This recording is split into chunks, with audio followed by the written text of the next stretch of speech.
Two Medaram జాతరలో ఇది part 2 video.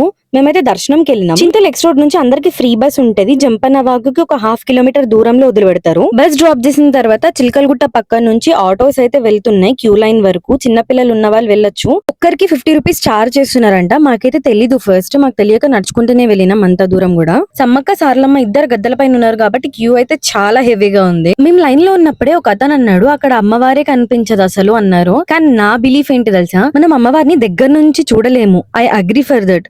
కానీ ఒక్కసారి ఆ కమాన్ దాటి లోపల అడుగు పెట్టిన తర్వాత మొత్తం వైబ్రేషన్ మూమెంట్ ఉంటది ఆమెను దలుచుకొని. అప్పుడు మన ధ్యాస అంతా మన బంగారం ఎప్పుడు ఆమె దగ్గరికి చేర్చాలి, ఆమె దగ్గర నుంచి ఎప్పుడు మనం బంగారం తీసుకోవాలని ఉంటది. నాకు సమ్మక్క దగ్గర బంగారం దొరకలే గానీ సారలమ్మ దగ్గర అయితే బంగారం దొరికింది. చాలా మందికి అమ్మవారు బంగారం దొరకదు అంత రష్ లో. కానీ దానికోసం యుద్ధాలు చేయాలి. ఇక అమ్మలని మనస్ఫూర్తిగా తలుసుకొని బయటకి అయితే వచ్చేసినాం. ఇక ఈ సంవత్సరం అయితే అసలు మా పరిస్థితి కొంచెం బాగాలేదు. మేము వెళ్ళాం అనుకున్నాం కానీ అమ్మని పిలిపించుకుందిగా. ఎన్ని బాధలు ఉండని ఒక్కసారి ఆ ఎదురు బొంగుల్లో ఉన్న తల్లిని చూస్తే అన్ని బాధలు పోతాయి అనిపిస్తుంది నాకు. అంతేగా టెంట్ కి అయితే వచ్చేసినాం. Wait for day 3.